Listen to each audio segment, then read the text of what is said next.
Bonjour et bienvenue dans cette première vidéo d'une longue série qui va vous aider à vous lancer comme rôliste, comme nouveau joueur. Et d'ailleurs, comme on va commencer à bien se connaître, on va commencer à se tutoyer, hein, parce qu'entre rôlistes, on commence à se connaître, on est une grande famille, donc on va se tutoyer. Et donc je vais t'aider à passer le premier pas, à te lancer en tant que joueur. Et petit à petit, je vais créer des vidéos pour t'aider à cheminer, hein, en tant que joueur et un peu plus tard aussi en tant que MJ. Donc pour cela, je vais m'appuyer sur mon expérience de plus de 21 ans de maîtrise, plus de 25 ans de jeu de rôle, et puis beaucoup de maîtrise one-shot d'initiation pour du grand public, aux Utopiales ou ailleurs, et beaucoup en ligne pendant le confinement aussi, parce que j'ai créé ma communauté. Donc c'est parti mon kiki. Donc je vais juste mettre l'écran plus en gros, pour que ce soit plus visible, parce que je m'appuie largement sur ce que j'écris sur le diaporama. Voilà. Comment bien débuter une partie de jeu de rôle. Alors peut-être que tu as déjà vu un actual play comme Critical Role, qui est effectivement l'actual play le plus vu dans le monde et qui est d'une excellente qualité, à la difficulté près que, effectivement, comme c'est en anglais, donc si tu maîtrises pas bien l'anglais, ça va être compliqué à suivre. Mais par contre, effectivement, c'est génial, quoi. Des acteurs qui jouent des jeux de rôle, c'est génial. Et on a notre équivalent français, on a Roll & Play en France, qui est l'actual play que je suis, c'est un des seuls actual play que je suis. Donc si jamais tu as regardé cet actual play, continue à le faire, il est vraiment cool. Ça permet déjà de rentrer un petit peu dans ce que c'est qu'un jeu de rôle. Et sinon, si tu n'as jamais fait, regarde sur YouTube leur chaîne, hein, tu as plusieurs saisons à regarder. Et j'attends avec impatience la future saison qui va sortir en septembre. Et peut-être aussi qu'autour de toi, il y a quelqu'un qui est vraiment fan de jeux de rôle et qui te tire par la laisse comme ça, comme on fait avec un chocho quand on veut qu'il avance, alors que comme il est têtu, il veut pas avancer. Et toi, tu es un peu comme un chocho, tu résistes, tu veux pas. C'est compréhensible, tu peux avoir des peurs. Et je vais t'aider à les nettoyer au fur et à mesure dans cette vidéo que j'espère va être fun. C'est la rendre aussi fun que possible. Et du coup, tu te poses beaucoup de questions par rapport au jeu de rôle. Tu te demandes, mince, alors, qu'est-ce qu'on fait Est-ce que je vais être à la hauteur Est-ce que ça va être dur, compliqué T'en fais pas, je vais te rassurer. Tu te sens un peu stressé, hein T'es un peu stressé parce que tu sais pas trop à quoi t'attendre. Tu sais pas ce que ça va donner. T'en fais pas, ça va bien se passer. Et ici, tu peux avoir le sourire car je vais vraiment répondre à toutes tes questions. Donc, beaucoup de questions vont être vues dans cette vidéo et puis il y aura d'autres vidéos thématiques, d'accord, qui dépendront de tes retours, de retours des gens de ma communauté. Alors, first thing first, tout d'abord, un jeu de rôle, qu'est-ce que c'est? D'abord, c'est un jeu de société, donc c'est un jeu qui se joue en général à plusieurs, autour d'une table physique, c'est possible, hein, ça c'est jeu de rôle traditionnel.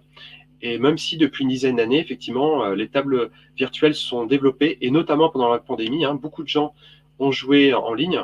Roll20, par exemple, n'a jamais autant d'utilisateurs que pendant la pandémie, et qui utilise en fait une table virtuelle, ce qu'on appelle en anglais un Virtual Tabletop, ou VTT, en fait c'est VTT, rien à voir avec le vélo. Hein.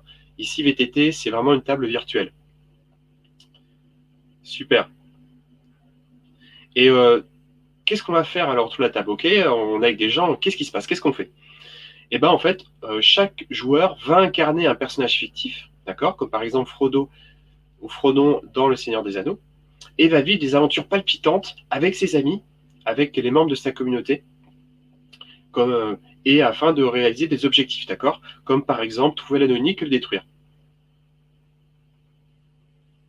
Pour ceux qui sont plus fans de Star Wars, de science-fiction, de science-fantasy, c'est aussi imaginer que vous incarnez Luke Skywalker comme si vous étiez le héros du film, et vous allez vivre des aventures imaginaires afin de découvrir qui vous êtes vraiment et savoir quel est le potentiel immense de force qui sommeille en vous si vous êtes un Jedi. Quels sont les univers possibles? Tout est possible, tout est possible. Et oui, c'est tout est possible avec la carte Kiwi. Donc ceci est une blague effectivement pour ceux qui sont nés dans les années 80-90, car effectivement c'était une carte qui était sortie à SNCF et le grand logo c'était de dire que tout est possible la carte Kiwi. Donc on peut jouer l'historique, d'accord? On peut jouer des jeux qui sont très ancrés dans la réalité historique. Donc par exemple j'ai animé un one-shot à Pompéi lors de l'éruption l'année dernière sur ma communauté, mais on verra d'autres exemples tout à l'heure. Hein. On peut faire du contemporain pour les gens qui aiment bien vivre des expériences réalistes. Donc par exemple, avec mes amis, on joue à Profession Espion, un jeu d'espionnage développé par des amis. Mais je donnerai un autre exemple tout à l'heure. On peut jouer la fantasy, qui moi est vraiment mon genre préféré, c'est vraiment ma marotte, c'est ce que j'aime le plus. Depuis que j'ai découvert Le Seigneur des Anneaux à 14-15 ans, donc ça remonte à 25 ans déjà, je suis toujours resté très accroché et très fan de fantasy. La science-fiction que j'adore, hein, de Dune à Star Trek en passant par Star Wars. La science fantasy aussi, qui est un mélange entre science-fiction et fantasy. Les mangas, qui ont un fort impact sur les générations, à partir de ma génération, hein, ceux qui sont dans les années 80 et jusqu'à maintenant. Et les univers enfantins pour faire découvrir les mangas aux plus jeunes générations, hein, que ce soit vos cousins, que ce soit des enfants dans un centre aéré ou voilà, des gens dans votre environnement. Donc on peut vraiment faire de tout. Là, c'est juste quelques exemples qui pour moi sont marquants, mais on peut vraiment faire de tout. Donc quelques exemples. Donc un jeu historique que j'aime beaucoup, c'est Pendragon. Donc dans Pendragon, on va pouvoir incarner vraiment dans la chair et dans les difficultés un chevalier. Et on va être confronté à des défis moraux en permanence. Donc c'est vraiment génial. Les campagnes sont excellentes. Et, il y a à la fois une forte dimension historique, mais aussi beaucoup de choses qui ne sont pas du tout historiques, et des éléments de fantasy. Il y a beaucoup de magie, hein. Donc on va faire face à des créatures féeriques, plus ou moins bienveillantes. Franchement, c'est un jeu génial de Stafford, Greg Stafford, hein, qui a aussi créé RuneQuest. C'est un de mes jeux préférés. Donc actuellement, je suis joueur sur une campagne et je le fais jouer aussi de temps en temps one shot. Un grand plaisir de jouer à ça. Alors c'est peut-être parce que je suis breton, hein, ça c'est sûr, ça joue beaucoup. Hein. Je suis très marqué par les romans de Chrétien de Troyes.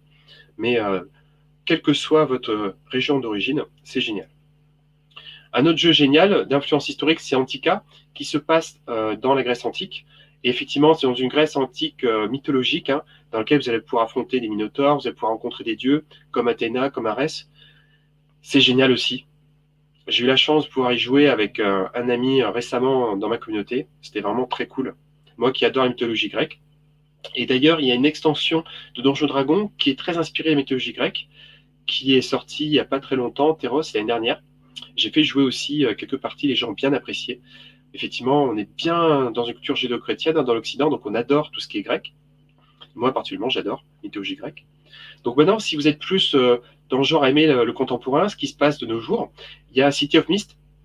Donc City of Mist, en fait, ça se passe dans une cité de nos jours, donc cité plutôt américaine avec des tours, qui est recouverte en permanence d'une brume. Et dans cette cité-là, il y a des êtres qui ont une double vie, qui ont à la fois une vie très mondaine, très simple, ils peuvent être enquêteurs, ils peuvent être policiers, ils peuvent être des boueurs, et ils ont tous quelque part un petit pouvoir magique caché qui va se révéler au fur et à mesure de leurs aventures. Donc c'est très intéressant de jouer sur le mythos, sur ce côté un petit peu magique, tout en lien avec une vie très orientée contemporain, quotidien, avec de l'enquête, des meurtres. Voilà, un mélange entre les super-héros et les meilleures séries d'enquête comme Les Experts ou comme Fringe, ce genre de choses. Excellent jeu que je recommande, que je fais jouer et les gens adorent. La fantasy, donc mon genre préféré, et bien sûr le traditionnel Donjons Dragons qui est mon jeu préféré. Donc là, on voit une illustration par exemple d'une aventure qui est sortie l'année dernière, dans le cas des Session Kit. Excellent. Donc vous voyez, hein, sur ma bibliothèque, il y a beaucoup de livres de Donjons Dragons. Donc génial, un jeu que j'aime beaucoup. Pour différentes raisons. D'abord parce qu'il y a une grande liberté de création. Il y a plus de 30 peuples différents que vous pouvez incarner. Il y a plus de 10 classes différentes que vous pouvez jouer. Donc imaginez déjà rien qu'avec ça, il y a plus de 300 choix possibles. Puis en plus, à chaque fois, il y a des sous-classes possibles. Il y a plus de 10 sous-classes dans chaque classe. Donc vous imaginez que le choix est vraiment infini. Donc déjà, vous pouvez créer un personnage qui vous correspond, que ce soit un humain, que ce soit un elfe, un nain, un tieflin, que ce soit un tabaxi, un dragonborn, que ça peut être un gnome. Voilà, tout est possible. Tout est possible, du moment que c'est plus ou moins humanoïde, c'est possible. Donc, excellent jeu que je vous recommande. Et effectivement, comment je suis venu dans la fantasy, moi, c'est vraiment en lisant Seigneur des Anneaux, donc je me dois de vous parler de Adventure Middle-earth et aussi de The One Ring, donc qui sont des adaptations en jeu de rôle du Seigneur des Anneaux, où là, effectivement, la priorité, c'est la communauté, la création, l'entretien de la communauté, les liens entre les personnages et le voyage. Comment on voyage au quotidien. Donc, excellent jeu. Si vous ne savez pas par quoi commencer, génial. Hein. Si vous aimez la fantasy et si vous connaissez un temps soit un peu Seigneur des Anneaux, au moins vous avez vu les films de Peter Jackson, c'est vraiment excellent sous les versions longues. Maintenant, dans la science fantasy, science-fiction, c'est un peu entre les deux, hein. On a Star Wars, et Star Wars, effectivement, qui a été assez rapidement adapté, hein, dans les années 90 avec West Endgame, qui a été traduit en France par Édition Descartes à l'époque. Donc, c'était un des premiers livres de règles que j'ai acheté et un des premiers jeux auxquels j'ai fait jouer dans les années 90, quand j'ai commencé vraiment à jouer aux jeux de rôle, au début des années 90. Donc, excellent. Et maintenant, il y a une version beaucoup plus récente, des années 2010, hein, qui est la version de FFG, Fantasy Flight Game, qui joue avec des jeux des dés spéciaux. Donc, si vous aimez les dés spéciaux, vous êtes plutôt sur des scénarios plutôt contemporains, utilisez celui-ci. Sinon, vous pouvez très bien jouer avec West Endgame. Par contre, ça va être compliqué de trouver les suppléments, je ne vous cache pas. Tout le monde se l'arrache. Mais par contre, le livre de règles se trouve encore, hein. Et maintenant, en plus récent, on a le jeu de rôle Star Trek Adventures qui est sorti chez Modiphius. Donc, Modiphius, c'est un excellent éditeur de jeux de rôle qui a aussi publié Dune, dont on parlera tout à l'heure, et qui a aussi publié. Qu'est-ce qu'il a publié? Donc, il y avait Dune Conan aussi, qui est très bien, excellent. Et un autre de science fantasy, mais le nom ne me revient pas, ça viendra plus tard. John Carter Mass, excellent, que j'ai fait jouer aussi. Très très bon jeu. Adapté du film de Disney, excellent. Donc Star Trek, voilà. Si vous aimez l'exploration spatiale, vous aimez les défis moraux, vous aimez découvrir de nouvelles civilisations, vous n'êtes pas trop axé combat, alors que dans effectivement Star Wars, il y a quand même pas mal de combats, vous allez adorer Star Trek. Dans tous les cas, regardez les saisons qui sont sur Netflix ou ailleurs, vous allez vous faire une idée. C'est effectivement un univers fascinant, avec un beau mélange interculturel, une belle ouverture. J'aime beaucoup, c'est un de mes jeux préférés aussi. Et Dune, qui vient tout juste de sortir là, les derniers mois, il vient tout juste de sortir. Donc là, vous allez pouvoir incarner des personnages des différentes maisons. Maison Atreides, maison Corino, voilà, la maison de l'Empereur. C'est vraiment génial. Franchement génial, parce qu'à la fois le côté space opéra, il y a vraiment le côté technologique, mais aussi la dimension spirituelle, avec le rôle qu'a l'épice dans l'éveil spirituel des êtres et dans la capacité de certains à avoir développé des capacités psychiques très fortes, notamment la guide des marchands, hein. C'est ça qui leur permet de faire des calculs très puissants pour optimiser leur déplacement. Donc un jeu génial. Donc je vais proposer une campagne sur ma communauté, soit en fin d'année, bien l'année prochaine. Donc si vous adorez tout ce qui est enfantin, ce qui est orienté manga, je vous recommande fortement Ryutama, qui a été du coup édité par Lapin Marteau, donc un éditeur que j'aime beaucoup, avec derrière Coralie David et Jérôme Barré. Donc un jeu que j'adore proposer en initiation pour du jeune public, à partir de 7-8 ans, idéalement 10-12 ans, pour découvrir un peu ce que c'est que le jeu de rôle, le voyage, la fantaisie. Donc excellent, vraiment un côté feel good dans ce jeu-là, que j'aime beaucoup. Donc beaucoup d'amour. Effectivement, les dragons qui sont très présents, parce qu'il va falloir qu'on raconte de belles aventures pour alimenter en énergie les dragons. Et en fonction, en fait, effectivement, de la coloration qu'on veut donner aux campagnes, aux parties, on peut choisir quel type de dragon accompagnateur on est avec nos joueurs. Alors maintenant, donc quels sont les rôles autour d'une table? Donc principalement, il y a deux grands rôles. Il y a le ou la MJ, donc le maître de jeu, MJ, qui en fait va animer la séance, qui va être le garant du respect des règles, qui va définir un petit peu l'application des règles, et qui va faire en sorte que l'aventure avance, d'accord? Qui va poser des défis aux joueurs, et qui va vraiment animer ces tables-là.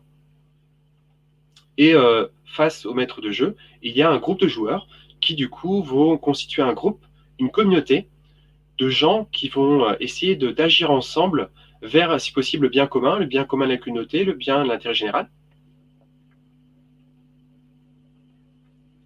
Quel est le matériel dont on se sert? Donc là, je vais partir sur la base d'une table réelle, d'accord? Parce que là, effectivement, dans une période où on peut continuer, on peut se revoir de nouveau. Mais si jamais vous jouez sur une table virtuelle, vous trouvez ces éléments, mais de façon virtuelle. Donc, on a la feuille de personnage. Donc, feuille de personnage, en fait, c'est en gros ce qui couche par papier toutes les caractéristiques du personnage que vous allez incarner. Donc, il y a son nom, son âge, son peuple, sa classe, ses caractéristiques, tous les stats qui vont servir, donc tous les statistiques qui vont servir pour faire les GD. Donc, en fait, c'est une bonne synthèse des éléments dont vous avez besoin. Premier élément. Ensuite, effectivement, quand vous jouez une partie de jeu de rôle, l'idéal, c'est d'avoir de quoi noter. Donc, si c'est une table physique, papier, crayon, éventuellement un carnet de notes. Moi, j'en ai un, par exemple. Ici, il est là. Il se cache. Voilà, par exemple, voilà. Genre de choses dont je me sers. Sinon, voilà, du papier volant, ou sinon un ordinateur, prendre des notes. Ou sinon une fiche virtuelle sur une table virtuelle, en papier et crayon, indispensable. Ensuite, ce qui est indispensable, souvent, ce sont les dés. Donc des D20, des D6, hein, des D12, il y en a de différents types. La carte qui n'est pas indispensable mais qui est un vrai plus, parce que ça permet d'avoir un support visuel pour les gens qui sont visuels, et ça permet quand même de s'ancrer dans cette réalité imaginaire, de plus facilement se projeter en tant que joueur. Donc je recommande effectivement à tout MJ d'avoir au moins une table effaçable avec un crayon effaçable pour pouvoir dessiner, créer des cartes. Et éventuellement un écran de jeu pour les MJ qui aiment bien cacher leur GD. Après, ça dépend des MJ, hein. Je connais des MJ qui jouent sans. Moi, ça dépend en fait du groupe des joueurs, ça dépend du jeu. J'adapte. Et en put, effectivement, l'écran de jeu a l'avantage qu'on peut souvent mettre des condensés de règles derrière, ce qui permet en un clin d'œil, de trouver les informations dont on a besoin, donc c'est pas mal. Alors, comment une partie se déroule? Eh bien, en général, c'est le MJ qui introduit la partie, qui présente en fait la situation, la scène, donc le cadre naturel, les personnages non joueurs, donc c'est-à-dire les personnages qui ne sont pas joueurs mais qui va quand même incarner, qui vont interagir avec les personnages joueurs. Donc il va leur proposer des situations, donc des mises en scène comme dans un film, et il va leur demander ce qu'ils vont faire, avec la fameuse question « Que faites-vous maintenant ?» Et les joueurs, eh ben, ils vont, dans la mesure du possible, se concerter pour agir en tant que groupe, et de temps en temps, ben, les joueurs feront des actions indépendantes les uns des autres. Et vont décrire du coup leurs actions, actions collectives, actions individuelles, et face à ça, bah, du coup, le MJ va donner la réponse de l'univers aux actions des joueurs.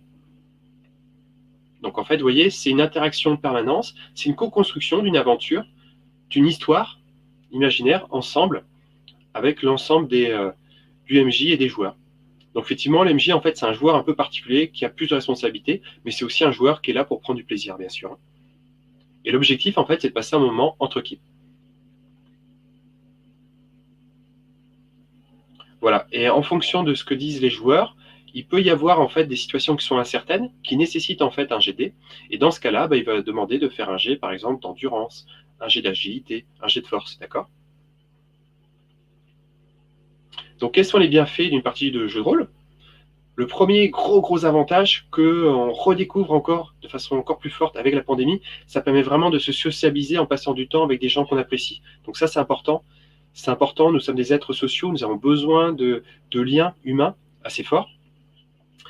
Et du coup, c'est important de passer un bon moment entre amis, hein, pour notre bien-être, voilà, pour se sentir bien, heureux dans notre vie. Ça permet aussi, quelque part, en se projetant dans un personnage qui n'est pas forcément nous, de développer notre empathie par rapport au personnage et par rapport au personnage des autres joueurs, et par rapport au PNJ aussi, personnage non joueur. Donc ça, c'est intéressant pour développer l'empathie, qui sont des qualités soft, hein, qui sont de plus en plus recherchées dans l'entreprise, et puis aussi au quotidien, hein, avec nos proches. Et ça permet également de développer, évidemment, son imagination, d'accord? Parce qu'il n'y a pas de support visuel en dehors des cartes et des feuilles de personnages. On est obligé en fait de créer le théâtre de l'esprit, de créer dans notre esprit une visualisation de ce que l'on rencontre, ce qu'on est en train de créer. Et ce qui est assez fatigant la première fois que vous jouez, vous en faites pas, hein, si vous êtes fatigué après la première partie, c'est normal. C'est parce que ça fait vraiment travailler largement le cerveau, tous les airs, mais notamment l'air associé à l'imagination. Et enfin, ça permet de développer les capacités de résolution de situations complexes. C'est pour ça qu'il y a beaucoup de scientifiques qui adorent les jeux de rôle, parce qu'on aime bien en fait résoudre des problèmes, situations de problèmes. Donc ça, c'est des trucs qu'on aime beaucoup. Donc en bref, les JDR, c'est cool, c'est fun, et on en redemande. Plus on joue, plus on en redemande. Donc lancez-vous, n'ayez pas peur, vous en faites pas, on était tous là pour passer un bon moment. Jouez avec vos amis, passez un bon moment avec eux, créez de belles aventures. Commencez éventuellement par des univers qui sont déjà connus, comme Donjons & Dragons, et petit à petit, créez vos univers, créez vos propres règles. Et ben merci d'être resté jusqu'à moi jusqu'au bout. Donc c'était la première vidéo d'une série, d'une très longue série, qui va être dédiée en fait aux jeunes joueurs, aux jeunes MJ, pour vous aider à vous lancer et à progresser et à vous former. Donc je vous je fais un gros bisou, je vous dis merci d'être resté jusque-là.